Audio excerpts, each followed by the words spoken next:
햇살이 비추는 작은 시골 마을 정순 반찬가게 앞에는 아침부터 손님들이 줄을 섰습니다. 박정순은 76의 나이에도 여전히 새벽 5시부터 일어나 반찬을 준비했습니다. 정순의 반찬은 마을에서 맛의 보증수표였어요.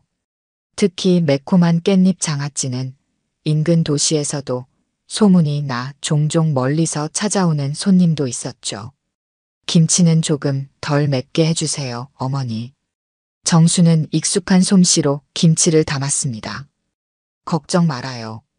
이번엔 고춧가루 반만 넣었으니 아이들도 잘 먹을 거예요. 삶은 고단했지만 평화로웠습니다.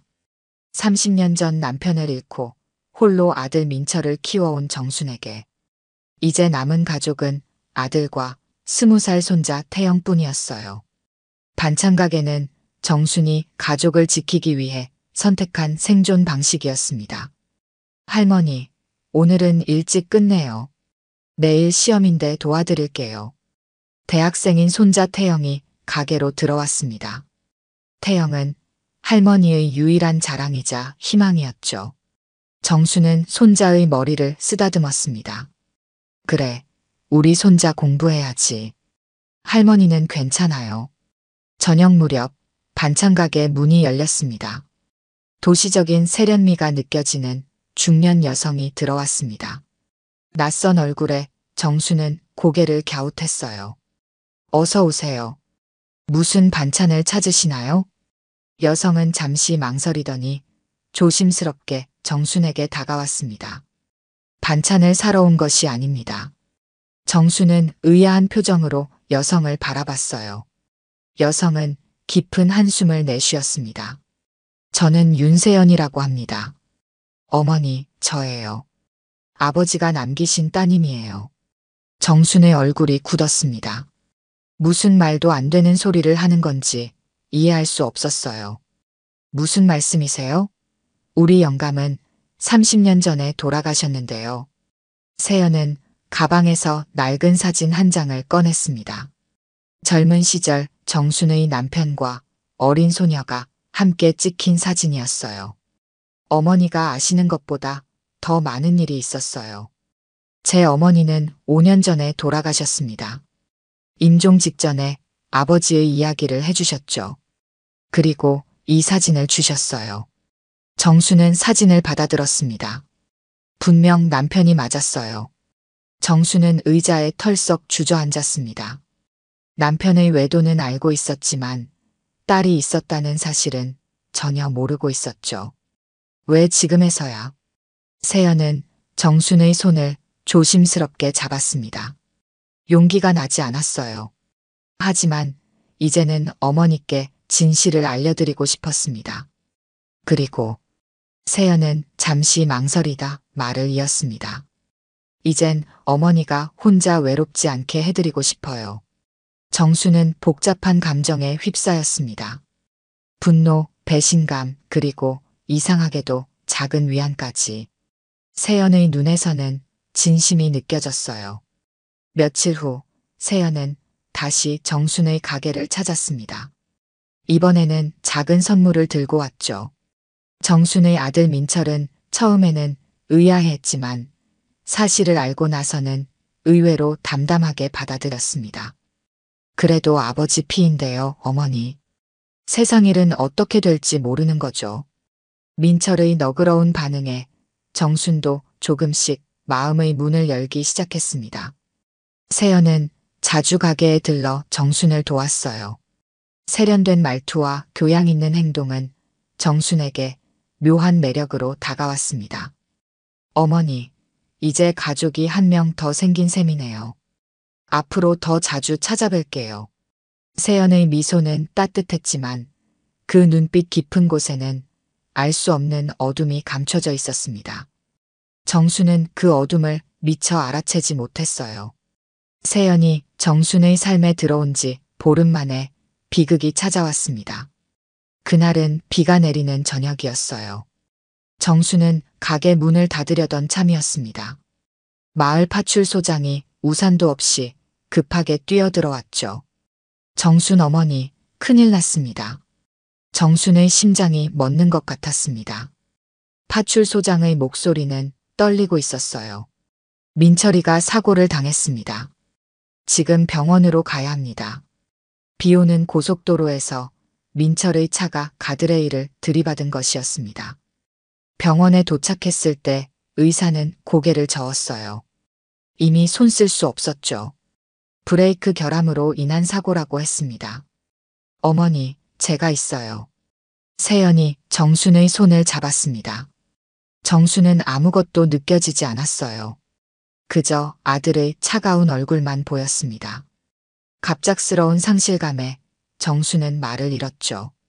장례를 치르는 내내 정순은 혼란스러웠습니다. 어떻게 건강하던 아들이 갑자기 어머니, 제가 장례를 도울게요. 아버지의 아들이니 저도 가족이잖아요. 세연은 놀라울 정도로 침착했습니다. 장례 절차에 능숙했고 필요한 서류 처리도 완벽하게 해냈죠. 정수는 그런 세연에게 의지할 수밖에 없었습니다. 손자 태영은 아버지의 죽음 앞에서 말을 잃었어요. 장례를 마친 후 세연은 정순의 집에 머무르기 시작했습니다. 처음에는 일주일만 있겠다더니 어느새 한 달이 지났죠. 세연은 정순에게 끊임없이 다가왔습니다. 어머니, 제가 모시고 살게요. 이제 저희는 서로밖에 없잖아요. 정수는 반찬 가게를 계속 운영했지만 예전 같지 않았어요. 손이 떨리고 정신을 차리기 어려웠습니다. 세연은 정순의 일을 도왔고 점점 가게 운영에도 관여하기 시작했죠. 어머니, 제가 장부를 봐드릴게요. 어머니는 요리에만 집중하세요. 어느 날 태영이 갑자기 쓰러졌습니다. 학교에서 기절한 것이었어요. 병원 검사 결과 심한 스트레스성 위염이라고 했습니다. 태영은 며칠간 입원해야 했죠. 할머니, 이상해요. 아버지도 돌아가시기 전에 속이 안 좋다고 하셨어요. 태영의 말에 정수는 가슴이 철렁 내려앉았습니다. 민철도 죽기 전 며칠간 소화가 안 된다고 했었어요. 우연의 일치라고 생각하려 했지만 불안감이 엄습했습니다. 세연은 매일 태영에게 과일과 영양제를 가져갔습니다. 병문안도 빠짐없이 했죠. 우리 태영이 빨리 나아야지. 이모가 특별한 꿀차를 가져왔어. 이거 마시면 속이 금방 좋아질 거야. 어느 날 정순이 병실에 들어섰을 때 세연이 태영에게 약을 타는 모습을 보았습니다. 물병에 하얀 가루를 넣고 있었어요. 정수는 잠시 눈을 의심했습니다. 세연은 당황한 기색 없이 미소를 지었죠. 어머니, 오셨어요? 태영이 위장약을 타주고 있었어요. 의사 선생님이 처방해 주셨거든요. 정수는 고개를 끄덕였지만 마음 한구석이 불편했습니다. 그날 밤 정수는 태영의 침대 옆에 앉아 있었어요. 태영이 잠든 사이 세연이 가져온 물병을 몰래 가방에 넣었습니다. 다음 날 정수는 친구인 동네 약사에게 물병을 보여주었어요. 이거 좀 봐줄 수 있어요? 무슨 약인지 궁금해서. 약사는 검사 후 의아한 표정을 지었습니다. 이건 위장약이 아니에요. 진정제 같은데. 양이 좀 많네요. 어디서 구하셨어요? 정수는 대답하지 않았습니다. 가슴속에서 불안감이 커졌어요. 집으로 돌아오는 길, 우연히 마주친 이웃이 정순에게 말했습니다. 정순 씨, 그 여자 좀 이상해요. 어제 밤에 당신네 집 문서를 뒤지는 걸 봤어요. 정수는 걸음을 멈췄습니다. 이웃의 말에 가슴이 쿵쾅거렸어요. 무슨 말이에요? 창문으로 봤어요. 늦은 밤인데 서랍을 다 뒤지더라고요. 보험 서류 같은 것도 보고. 정수는 집으로 달려갔습니다. 세연이 없는 틈을 타 남편의 오래된 서류 가방을 열었어요. 그 안에 놓인 민철의 보험 서류, 수익자가 세연으로 변경되어 있었습니다. 날짜는 민철이 사고 나기 일주일 전이었죠. 정순의 손이 떨렸습니다. 가슴속 불안감이 확신으로 변하기 시작했어요. 정수는 밤새 잠을 이루지 못했습니다. 보험 서류의 서명이 마음에 걸렸습니다. 분명 민철의 필체가 맞았지만 어딘가 어색했어요. 마치 떨리는 손으로 쓴 것 같았죠. 새벽녘 정수는 결심했습니다. 태영을 지키기 위해 반드시 진실을 밝혀내야 했어요. 아침이 되자 정수는 평소처럼 반찬 가게로 향했습니다. 세연은 태영의 병간호를 핑계로 집에 남았죠. 가게에 도착한 정수는 오랜 단골 손님들에게 조심스럽게 세연에 대해 물었습니다. 혹시 우리 세연이에 대해 뭐 들은 거 있어요? 단골 손님인 최 씨 아주머니가 주위를 살피더니 목소리를 낮췄습니다. 정순 씨, 그 여자 이상해요. 어제 은행에서 봤는데 민철이 명의의 통장을 찾으려고 하더라고요. 또 다른 손님이 끼어들었습니다. 맞아요. 그 여자 동네 사람들한테 자기가 정순 씨 며느리라고 소개하고 다녀요. 민철이 아내라고요. 정순은 충격을 받았습니다. 세연은 정순에게 자신이 미혼이라고 했었어요. 의심은 점점 깊어졌습니다. 점심시간 정순은 병원으로 향했습니다. 태영의 담당 의사를 만나려고 했어요. 선생님, 제 손자가 왜 갑자기 아픈 건가요? 정확한 원인이 알고 싶어요. 의사는 차트를 살펴보았습니다. 글쎄요.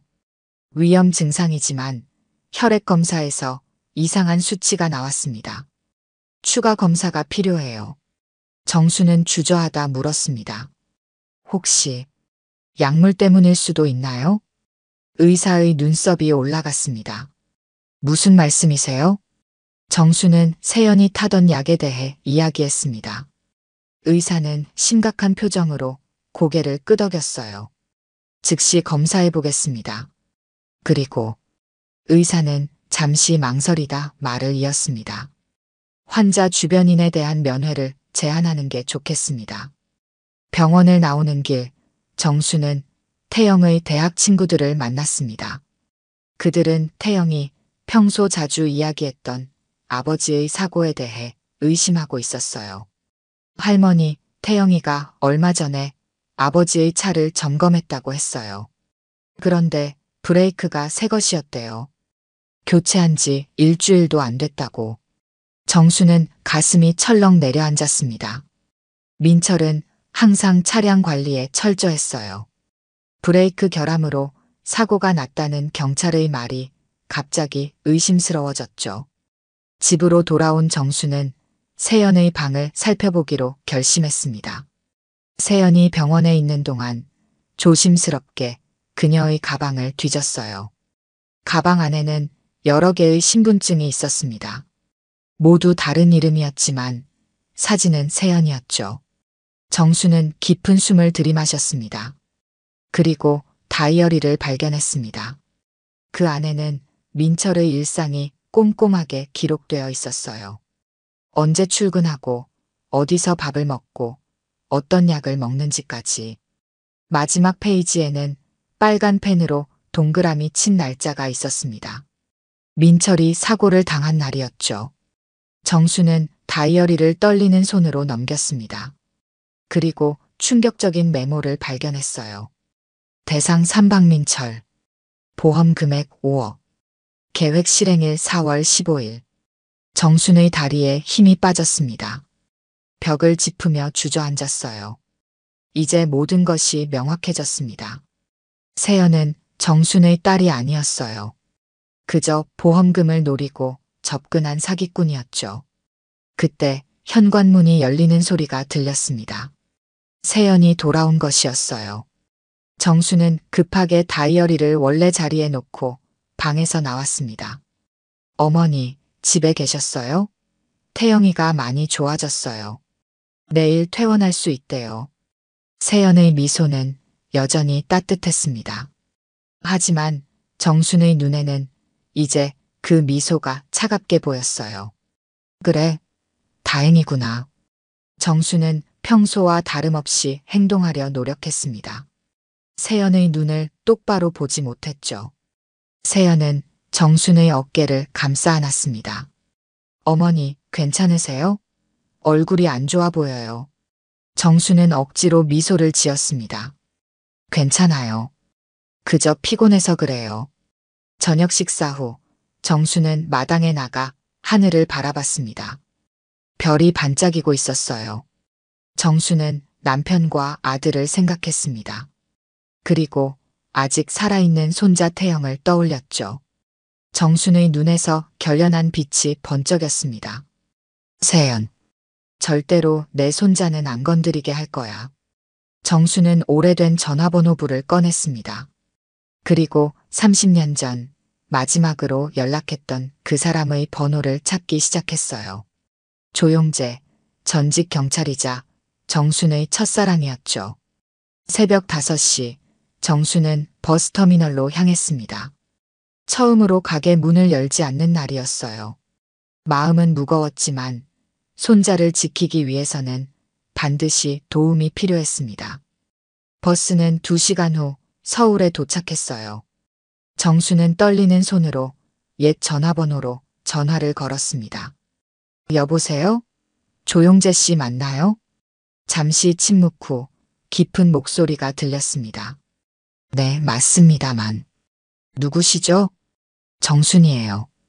박정순. 전화기 너머로 놀란 숨소리가 들렸습니다. 정순 씨? 30년이 넘었는데. 정순은 목이 메었습니다. 도움이 필요해요. 제발. 1시간 후 정순은 서울 변두리의 한 카페에서 조용재를 만났습니다. 65살의 조용재는 머리가 희끗희끗했지만 여전히 든든한 체격이었어요. 경찰 출신의 날카로운 눈빛은 그대로였죠. 정순 씨, 무슨 일이에요? 갑자기 연락이 와서 놀랐어요. 정순은 떨리는 목소리로 모든 것을 이야기했습니다. 세연의 등장부터 민철의 죽음, 그리고 발견한 다이어리까지. 조용재는 깊은 생각에 잠겼어요. 이것은 보험 사기일 가능성이 높습니다. 전직 경찰 직감으로도 심상치 않네요. 조용재는 노트북을 열고 무언가를 검색하기 시작했습니다. 윤세연. 이름이 윤세연이라고 했죠? 정수는 고개를 끄덕였습니다. 조용재는 계속해서 키보드를 두드렸어요. 여기 비슷한 사례가 있어요. 3년 전 김세연이라는 여성이 결혼 2달 만에 남편이 교통사고로 사망한 사건이 있었습니다. 보험금 3억을 받았죠. 정수는 숨을 들이켰습니다. 조용재는 계속해서 자료를 보여주었어요. 그리고 1년 반 전 이세연이라는 여성의 연인이 등산 중 추락사했습니다. 이것도 보험금 사건이었죠. 조용재는 심각한 표정으로 정순을 바라봤습니다. 모두 동일 인물일 가능성이 높아요. 사진을 보여주실 수 있을까요? 정순은 휴대폰에 저장된 세연의 사진을 보여주었습니다. 조용재의 눈이 커졌어요. 맞습니다. 동일 인물이에요. 이 여자는 보험금을 노리고 접근해 살인을 저지르는 연쇄 범죄자일 가능성이 높습니다. 정순은 탁자를 움켜쥐었습니다. 조용재가 정순의 손을 잡았어요. 진정하세요. 아직 손자분이 위험한 상황이니 우리는 증거를 모아야 합니다. 조용재는 전직 경찰 동료들에게 연락했습니다. 세연의 과거를 더 자세히 조사하기 시작했죠. 몇 시간 후 더 충격적인 사실이 드러났습니다. 정순 씨, 윤세연이라는 이름의 여성은 존재하지 않아요. 출생 기록이 조작되었습니다. 그리고 조용재는 잠시 망설이다 말을 이었습니다. 남편도 사고사, 연인도 사고사, 모두 그녀가 보험 수익자였어요. 정순은 얼굴을 손으로 감쌌습니다. 조용재가 정순의 어깨를 토닥였어요. 이 여자는 프로페셔널입니다. 접근 방식이 항상 같아요. 몇 개월간 접근해 신뢰를 얻고 보험에 가입시킨 후 사고로 위장한 살인을 저지르죠.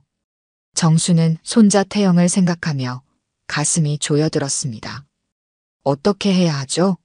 경찰에 신고해야 할까요? 조용재는 고개를 저었습니다. 아직은 안 됩니다. 직접적인 증거가 부족해요. 그녀는 너무 교묘하게 범행을 저지릅니다. 우리는 현행범으로 잡아야 해요. 정순과 조용재는 계획을 세우기 시작했습니다. 조용재는 전직 경찰의 경험을 살려 꼼꼼하게 전략을 짰어요. 이 여자는 이제 손자분을 노릴 겁니다. 그가 퇴원하면 행동을 개시할 거예요. 우리는 그 전에 준비해야 합니다. 정수는 결심했습니다. 태영이 안전해질 때까지 절대 포기하지 않겠다고요. 조용재는 정순의 집으로 돌아가 몰래카메라를 설치하는 계획을 제안했습니다. 증거를 확보해야 합니다. 그녀가 약물을 타는 모습이나 범행을 계획하는 증거가 필요해요. 조용재는 노트북을 닫고 정순을 바라봤습니다. 정순 씨, 괜찮을까요? 위험한 일입니다. 제가 경찰에 신고할 수도 있어요. 정순은 고개를 저었습니다. 안 돼요. 세연이 의심하면 더 위험해질 수 있어요. 제가 할 일입니다. 제 아들을 죽인 자를 반드시 잡아야 해요. 조용재의 눈에서 존경의 빛이 번쩍였습니다. 그는 정순의 손을 꼭 잡았어요. 함께 하겠습니다. 끝까지요. 두 사람은 서울을 떠나 시골로 향했습니다. 버스 안에서 정수는 오랜만에 마음의 안정을 찾았어요. 혼자가 아니라는 사실만으로도 큰 위안이 되었습니다. 조용재는 조용히 정순의 어깨에 손을 얹었어요. 정순 씨, 용기를 내세요. 우리가 반드시 진실을 밝혀낼 겁니다. 정순은 고개를 끄덕였습니다. 이제 슬픔과 두려움만 있던 자리에 결연한 의지가 자리 잡았어요. 창밖으로 흐르는 풍경을 바라보며 정수는 다짐했습니다. 민철아, 엄마가 꼭 내 원수를 갚아줄게.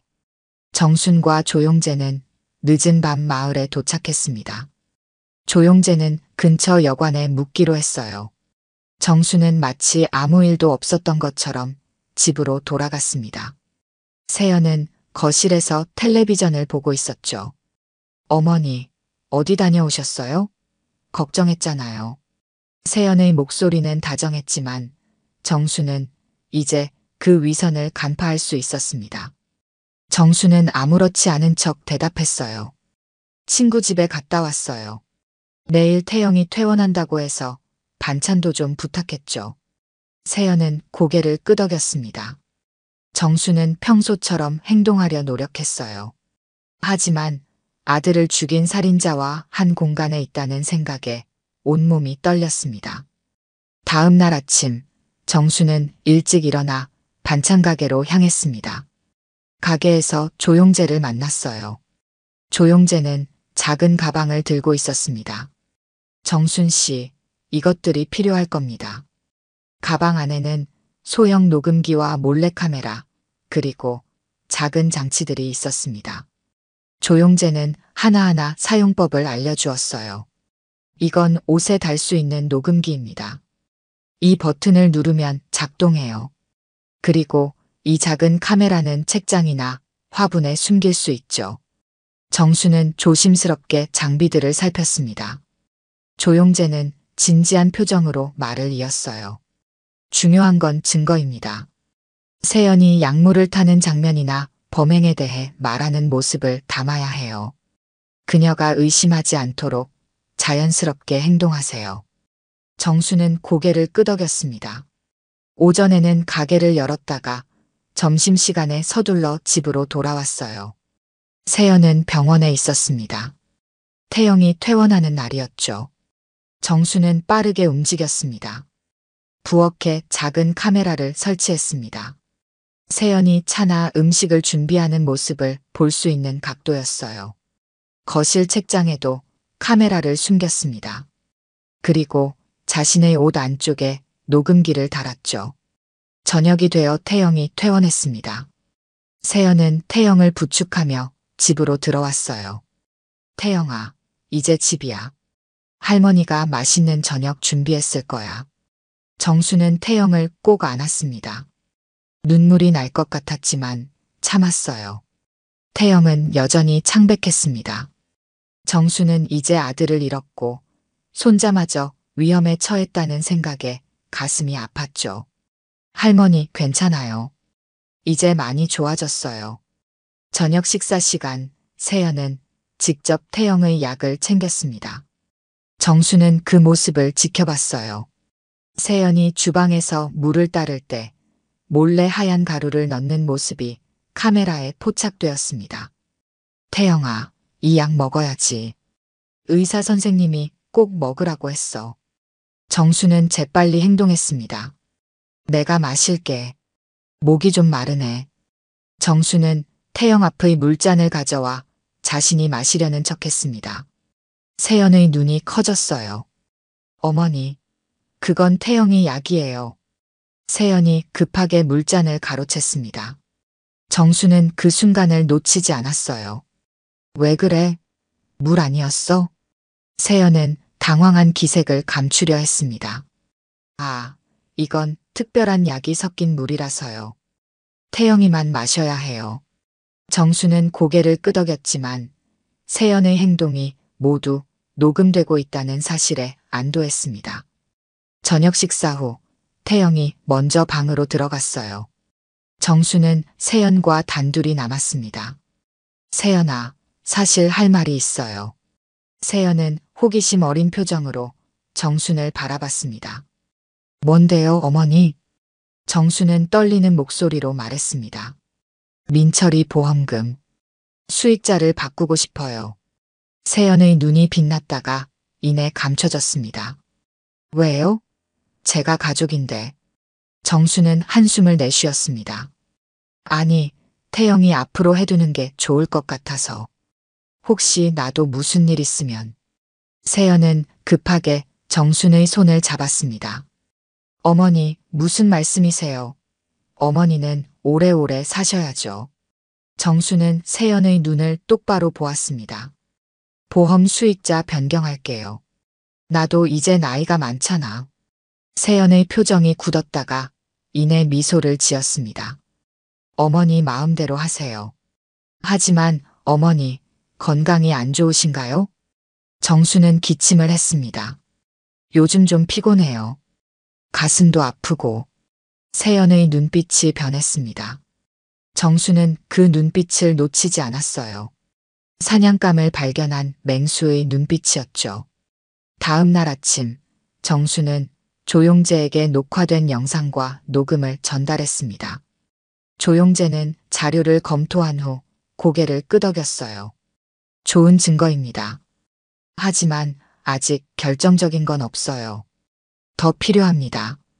그날 저녁 세연은 정순에게 특별한 차를 만들어 왔습니다. 어머니, 제가 특별한 차를 만들었어요. 가슴 아픈데 좋대요. 정수는 차를 받았습니다. 조용재의 조언대로 마시는 척하며 화분에 버렸어요. 밤이 되자 정수는 일부러 아픈 척했습니다. 신음소리를 내며 침대에 누웠죠. 세연이 정순의 방으로 들어왔습니다. 어머니, 괜찮으세요? 정수는 힘없는 목소리로 대답했습니다. 가슴이 너무 아파요. 숨쉬기가 힘들어. 세연은 정순의 이마를 짚어보았습니다. 열도 있네요. 제가 약을 가져올게요. 세연이 나가자마자 정수는 몰래 휴대폰을 꺼내 조용재에게 메시지를 보냈습니다. 지금 행동을 개시했어요. 준비하세요. 세연은 잠시 후 물잔을 들고 돌아왔습니다. 물속에는 하얀 가루가 희미하게 보였어요. 정수는 몸이 아픈 척 신음했습니다. 세연은 정순의 머리를 부드럽게 받쳐 물을 먹이려 했죠. 어머니, 이거 드시면 좀 나아질 거예요. 제 특별 처방이에요.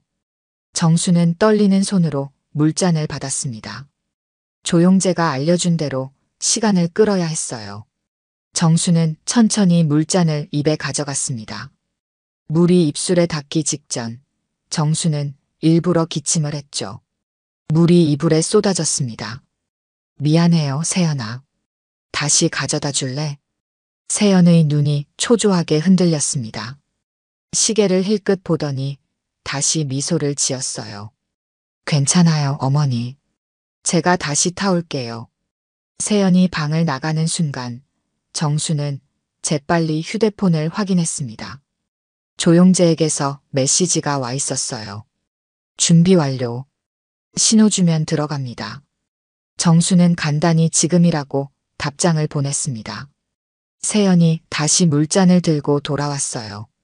이번에는 이전보다 더 많은 가루가 타 있는 듯 했습니다. 어머니, 이제 천천히 드세요. 기침하지 마시고요. 세연의 눈빛에 초조함이 스쳤습니다.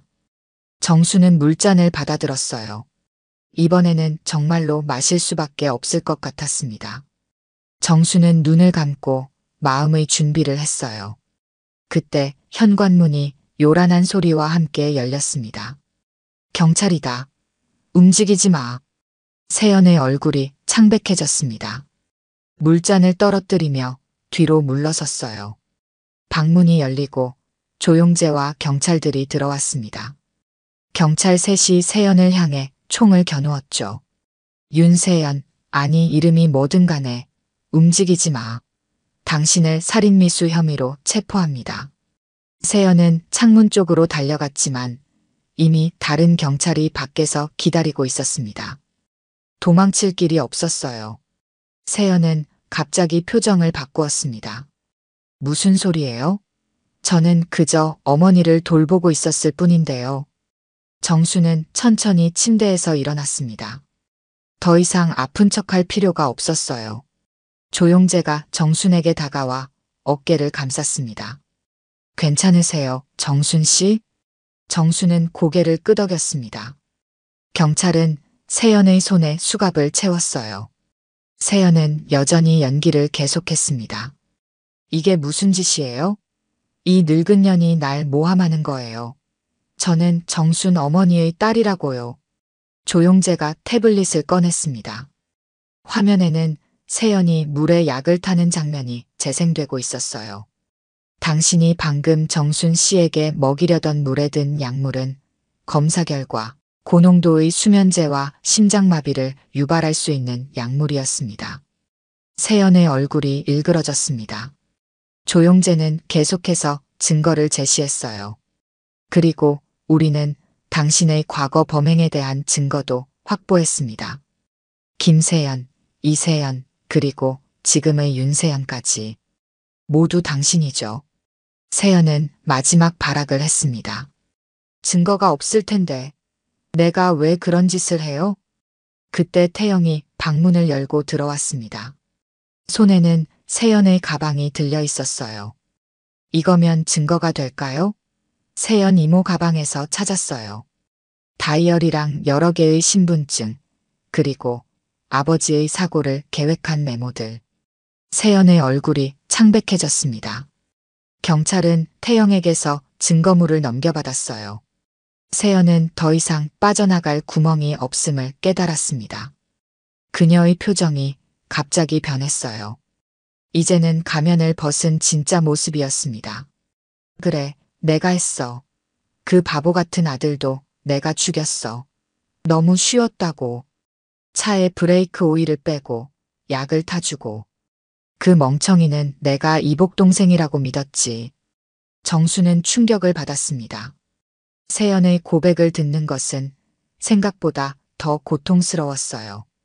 세연은 히스테리컬하게 웃었습니다. 이제 아들 다음은 당신 차례였어. 보험금만 받았으면 사라졌을 텐데. 경찰이 세연을 제압했습니다. 그러나 세연은 멈추지 않고 계속 소리쳤어요. 알아? 너희 아버지도 그랬다. 그 남자도 내가 처리했어. 30년 전 내 첫 번째 사건이었지. 정수는 몸이 굳어버렸습니다. 남편의 죽음까지. 세연이 저지른 일이었단 말입니까? 조용재가 정순을 부축했어요. 정순의 다리에서 힘이 빠졌습니다. 경찰이 세연을 밖으로 끌고 나갔습니다. 세연은 여전히 소리치며 저항했어요. 당신들은 아무것도 몰라. 내가 얼마나 영리했는지. 완벽한 계획이었다고. 집 앞에는 이미 여러 대의 경찰차가 대기하고 있었습니다. 마을 사람들이 모여 이 광경을 지켜보고 있었어요. 정수는 현관문 앞에 서서 세연이 경찰차에 태워지는 모습을 바라봤습니다. 태영이 할머니 옆으로 다가왔습니다. 정수는 손자를 꼭 끌어안았어요. 눈물이 흘렀습니다. 아들은 돌아오지 않겠지만 적어도 정의는 실현되었습니다. 조용재가 정순에게 다가왔습니다. 정순 씨, 이제 끝났어요. 그녀는 절대 다시 나올 수 없을 겁니다. 정수는 고개를 끄덕였습니다. 세연이 타고 간 경찰차가 사라지는 것을 지켜보며 생각했어요. 남편 그리고 민철이 이제 편히 쉴 수 있겠죠. 조용재는 정순의 어깨를 감쌌습니다. 네, 그럴 겁니다. 그들의 원한도 풀렸을 거예요.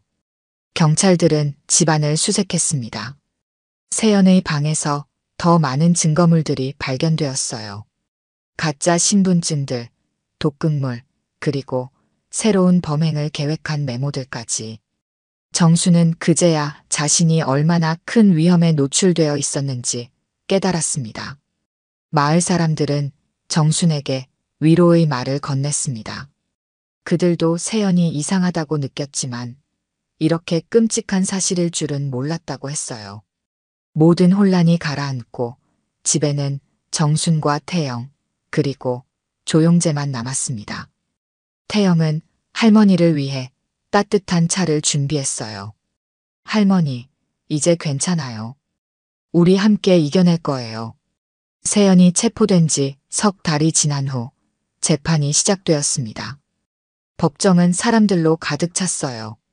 세연의 사건이 언론에 크게 보도되면서 많은 사람들이 관심을 보였습니다. 정수는 조용재와 함께 법정 앞줄에 앉았습니다. 태영도 옆에 있었죠.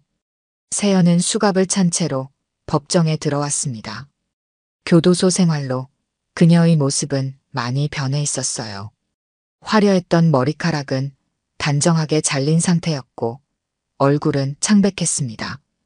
그러나 그녀의 눈빛만은 여전히 날카로웠죠. 검사는 세연의 죄목을 하나하나 낭독했습니다. 피고인 김명희, 일명 윤세연은 박민철 씨 살해, 정순 씨 살인 미수, 보험 사기, 신분 위조, 그리고 과거 2건의 살인 혐의로 기소되었습니다. 정수는 세연의 본명이 김명희라는 사실에 놀랐습니다. 그녀가 얼마나 많은 거짓말을 했는지 새삼 깨달았어요. 피고인은 계획적으로 박민철 씨의 가족에게 접근하여 자신을 이복달이라고 속이고 보험금을 노려 살인을 저질렀습니다. 세연, 아니 김명희의 변호사는 정신질환을 주장했습니다. 어린 시절 학대로 인한 인격장애라고 했어요. 하지만 검사는 증거를 차례대로 제시했습니다. 세연의 다이어리, 녹음된 대화, 그리고 약물 분석 결과까지. 법정은 세연이 운영해온 보험 사기 수법에 대해 자세히 알게 되었습니다. 그녀는 오랜 기간 신분을 바꿔가며 피해자들에게 접근했어요. 남편이나 연인을 가장의 관계를 맺고 보험에 가입시킨 후 살해하는 패턴이었습니다. 세연은 재판 내내 무표정한 얼굴로 앉아 있었습니다. 마치 모든 것이 남의 이야기인 것처럼 무관심했어요. 그러다 갑자기 정순을 향해 비웃는 표정을 지었습니다. 정순은 그 눈빛에 몸을 떨었지만 조용재가 옆에서 정순의 손을 꼭 잡아주었어요. 증인 박태영을 부릅니다. 태영이 증언대로 향했습니다. 그의 걸음은 무거웠지만 결연했어요. 태영은 선서를 한 후 검사의 질문에 답하기 시작했습니다. 아버지가 돌아가시기 전 세연. 아니, 명희가 어떻게 행동했는지 말해주시겠습니까? 태영은 깊은 숨을 들이마셨습니다. 처음에는 친절했습니다. 이모라고 불러달라며 선물도 많이 주었죠. 하지만 아버지가 돌아가신 후부터 변했어요. 제게 자주 약을 권했고 할머니와 저를 분리시키려고 했습니다. 태영은 자신이 병원에 입원했을 때의 일을 자세히 증언했습니다. 세연이 약을 타는 것을 눈치채고 마시지 않고 버렸던 일들이요. 태영의 증언은 세연의 계획적인 범행을 더욱 명확히 보여주었습니다. 검사가 마지막 질문을 던졌습니다. 태영 씨, 피고인에게 하고 싶은 말이 있습니까? 법정이 조용해졌습니다. 태영은 세연을 똑바로 바라봤어요. 아버지는 그런 사람에게 죽지 않았습니다. 가족은 돈이 아닙니다. 당신은 우리 가족이 아니었고 앞으로도 아닐 겁니다. 태영의 목소리는 떨렸지만 단호했습니다. 세연은 처음으로 표정이 흔들렸어요. 태영은 증언을 마치고 자리로 돌아왔습니다. 정수는 손자의 손을 꼭 잡았어요. 이어서 법의학 전문가들이 민철의 사망 원인에 대해 증언했습니다. 브레이크 오일이 의도적으로 빼진 흔적, 민철의 혈액에서 발견된 약물 성분까지 모든 증거는 세연의 유죄를 가리키고 있었어요. 재판은 일주일간 계속되었습니다. 그동안 세연의 과거 범행에 대한 더 많은 증거가 발견되었어요. 사망한 것으로 알려진 그녀의 첫 번째 남편의 유가족이 나타나 증언하기도 했습니다. 마지막 날 판사는 판결을 내렸습니다. 피고인 김명희는 모든 혐의에 대해 유죄가 인정됩니다. 법정은 피고인에게 무기징역을 선고합니다. 법정에는 안도의 한숨이 퍼졌습니다. 정수는 눈을 감았어요. 마침내 아들의 원한이 풀린 것 같았습니다. 세연은 표정 변화 없이 일어나 교도관들에게 끌려나갔습니다. 나가는 순간 그녀는 마지막으로 정순을 향해 돌아봤어요. 당신 남편도 이렇게 끝났었지. 세연의 말은 속삭임처럼 작았지만 정순은 분명히 들었습니다. 조용재가 정순의 어깨를 감쌌어요. 이제 끝났습니다. 정순 씨. 법정을 나오는 길 많은 기자들이 정순에게 질문을 쏟아냈습니다. 조용재가 기자들을 막아주었어요. 태영은 할머니를 부축하며 차로 향했습니다. 집으로 돌아오는 길 정수는 창밖을 바라보며 생각에 잠겼습니다.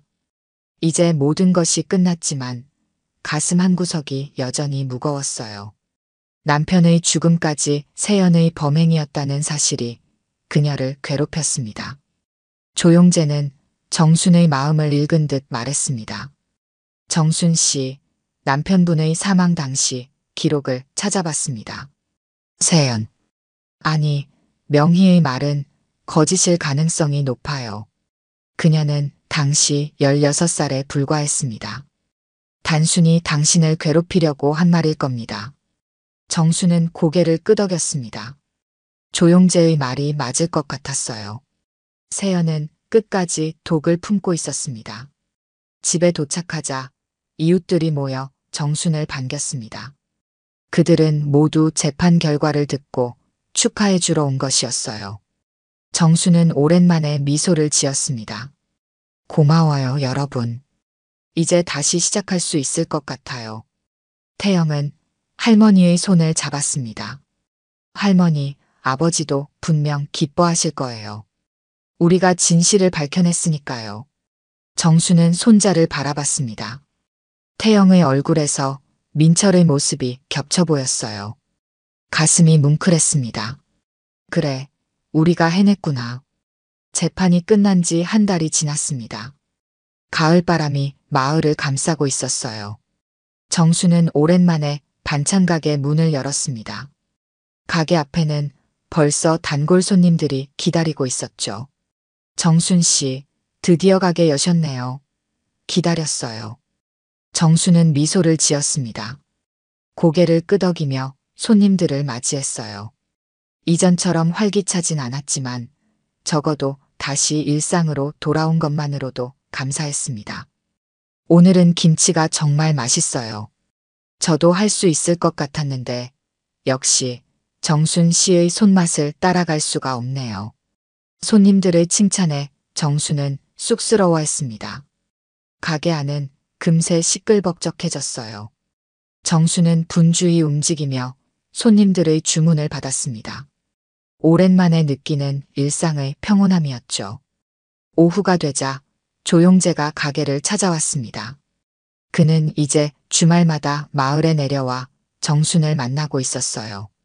조용재는 정순에게 작은 화분을 건넸습니다. 정순 씨, 이거 서울에서 가져왔어요.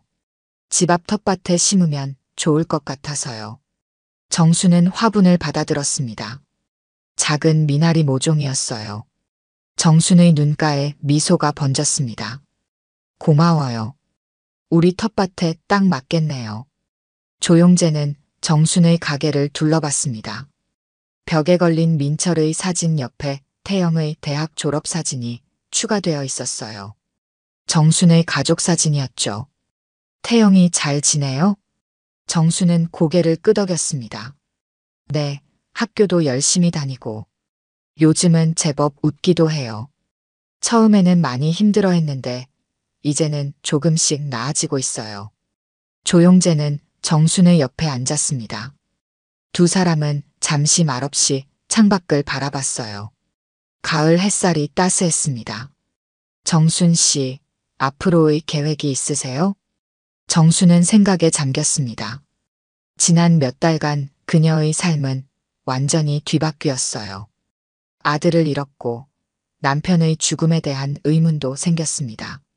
하지만 이제는 진실을 알게 되었고 앞으로 나아갈 시간이었죠. 글쎄요. 태영이가 졸업하면 작은 여행을 가보고 싶어요. 지금까지 한 번도 여행다운 여행을 못 해봤거든요. 조용재의 눈빛이 부드러워졌습니다. 좋은 생각이에요. 어디 가고 싶으세요? 정수는 미소를 지었습니다. 바다요.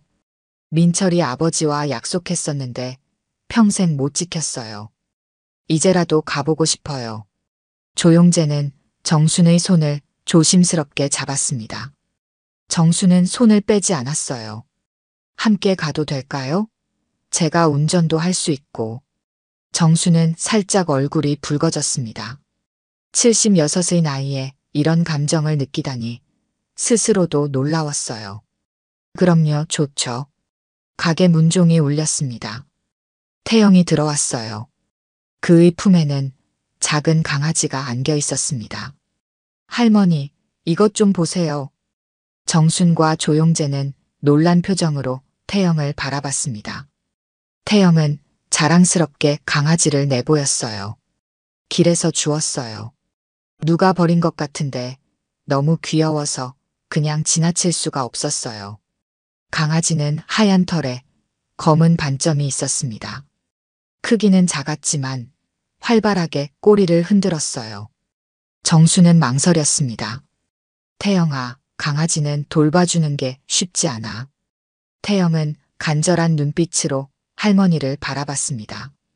제가 책임질게요. 이름도 지었어요. 몽실이라고요. 조용재가 웃음을 터뜨렸습니다. 정순도 결국 미소 지었어요. 강아지 몽실이는 태영의 품에서 뛰어나와 정순의 발치에서 낑낑거렸습니다. 정순은 조심스럽게 몽실이를 안아 올렸어요. 그래, 몽실이구나. 우리 가족이 된 걸 환영해. 태영의 얼굴에 환한 미소가 번졌습니다. 그는 가방에서 또 다른 강아지를 꺼냈어요. 이번에는 갈색 털의 강아지였습니다. 사실 2마리였어요. 이건 몽실이 동생이에요. 우리 새 가족이에요. 정수는 놀라서 입을 벌렸습니다. 조용재는 웃음을 참지 못했어요. 결국 정순도 함께 웃었습니다. 오랜만에 터져나오는 진심 어린 웃음이었죠. 그날 저녁 정순의 집 마당에는 작은 바비큐 파티가 열렸습니다. 조용재가 고기를 굽고 태영은 새로 입양한 강아지들과 놀았어요. 이웃들도 몇 명 초대되었습니다. 모두가 정순의 회복을 축하해 주었죠. 밤이 깊어지고 손님들이 돌아간 후 정순은 마당에 혼자 남아 하늘을 바라봤습니다. 별이 유난히 밝게 빛나고 있었어요. 정수는 문득 민철과 남편을 생각했습니다. 그들이 어딘가에서 자신을 지켜보고 있는 것 같았죠. 조용재가 정순의 옆에 앉았습니다. 생각이 많으신가 봐요. 정수는 고개를 끄덕였습니다. 그래요. 하지만 이제는 괜찮아요.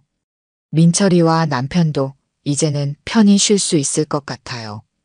조용재는 따뜻한 차를 정순에게 건넸습니다. 두 사람은 말없이 밤하늘을 바라봤어요. 마당 한쪽에서는 태영이 강아지들과 놀고 있었습니다. 그 모습을 보며 정수는 중얼거렸습니다. 이제야 진짜 가족을 지킨 것 같구나. 조용재는 정순의 손을 살며시 잡았습니다. 정수는 이번에도 손을 빼지 않았어요. 가을바람이 두 사람의 머리카락을 살짝 흔들었습니다. 다음 날 아침, 정수는 일찍 일어나 텃밭으로 향했습니다. 조용재가 가져온 미나리 모종을 심기 위해서였어요. 작은 삽으로 흙을 파면서 정수는 생각했습니다. 인생은 이 작은 모종과 같아요. 아무리 큰 상처를 받아도 다시 심고 가꾸면 새롭게 자랄 수 있는 것이죠. 텃밭 일을 마치고 돌아오는 길, 정수는 마당에서 놀고 있는 강아지들과 태영을 바라봤습니다. 그리고 조용재가 아침 식사를 준비하는 모습도 보였어요. 정순의 입가에 따뜻한 미소가 번졌습니다. 오늘도 좋은 하루가 될 것 같구나. 오늘 들려드린 이야기가 여러분의 마음에 작은 울림이 되었기를 바랍니다. 이야기가 좋으셨다면 좋아요와 구독 부탁드려요. 다음 사연을 들려드리는데 큰 힘이 된답니다.